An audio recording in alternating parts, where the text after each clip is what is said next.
Hi friends, எதிர்நீச்சல் சீரியலோட இன்னைக்கோட ப்ரொமோவோட full explains பற்றி பார்க்கலாம். Skip பண்ணாமல் கடைசி வரைக்கும் பாருங்கள். எதிர்நீச்சல் சீரியலில் ஆதி கணேசனை எப்படியாவது ஜெயிலில் தூக்கி போடணும் அப்படின்னு கொச்சை விடாபடியாக இருக்காங்க. ஆனால் ஆதாரம் தான் கிடைக்க மாட்டேங்குது.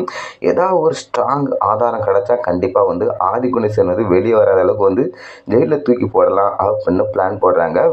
நம்ம ஆதி கணேசன் அம்மாட்ட போய் கேட்குறாங்க.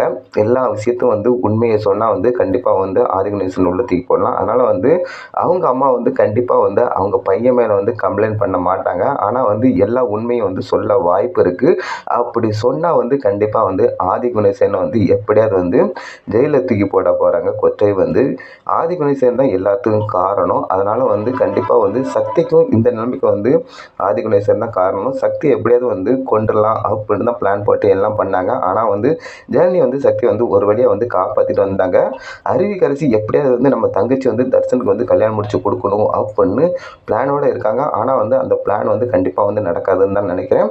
கண்டிப்பாக ஜனனி தர்ஷனுக்கும் நம்ம அன்புக்கும் கண்டிப்பாக கல்யாணம் முடிக்கிறதுக்கு சம்மதிக்க மாட்டாங்க. அதேமாரி தர்ஷனுக்கும் பார்கவி ஏற்கனவே திருமணம் முடிஞ்சிருக்கு. அதனால் பார்கவி எப்படியாவது போட்டு தள்ளிட்டு எப்படியா என் தங்கச்சி நான் கல்யாணம் முடிச்சு வைக்க போகிறேன் அப்படின்னு பிளானாக தான் அருவிக்கரசி இருக்காங்க. ஆனால் ஆதி கணேசன் தலைமறைமாக இருக்காரு. கூடிய சீரியல் கைது பண்ண வாய்ப்பு இருக்குன்னு தான் நினைக்கிறேன்.